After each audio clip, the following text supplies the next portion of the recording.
భూమి గుండ్రంగా తిరుగుతుందో తెలుసు. ఎవరు నడిపిస్తారు? ఇంకొకడు ఎవరు?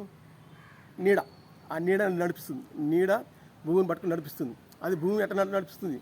దాని స్వభావన. ఆ స్వభావన నడిపిస్తుంది. అది దాని నైజం అంతా. దాని నైజం అని ఎట్లా తెలుసుకోవాలి మనం? ఏ విధంగా తెలుసుకోవాలి?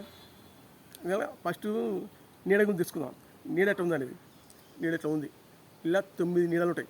ఈ 9 నీడల్లో పైకి వస్తుంది. ఈ పై నీడ భూమి మీద చేరుకుంటుంది. భూమి మీద చేరి తిప్పుతుంటుంది.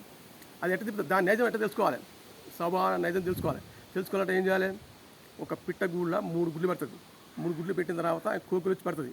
కోకులు వచ్చి పెట్టిన తర్వాత ఆ పిల్లలు పెద్ద కాగానే అది వేరే పిల్లల్ని ముడి పెట్టి తోసేస్తుంది. అన్నీ తోసేస్తుంది. ఏంది? దాని నైజం అంతా. మళ్ళీ వేరే పిట్ట ఉందనుకో, ఆ పిట్ట గుడి కట్టడానికి అది వేరే టైపు. రకరకాలు ఉంటాయి. ఈ రకాలు గుణాలు ఒక్కొక్క రకం ఉంటుంది. మనుషులంతా ఎవరైనా అంతే. అంటే అదేందుకు మళ్ళీ ఇంకోలు ఏమైనా కొడుకు కానీ బిడ్డ కానీ ఏమైనా ఖరాబ్ అయ్యానుకో, ఏమైనా తిట్టనుకో, అది వాళ్ళు కూడా అంతే. ఈ స్వభావన వల్లే జరుగుతుందన్నమాట. ఈ భూమి కూడా ఈ స్వభావాలనే తిరుగుతుంది. అది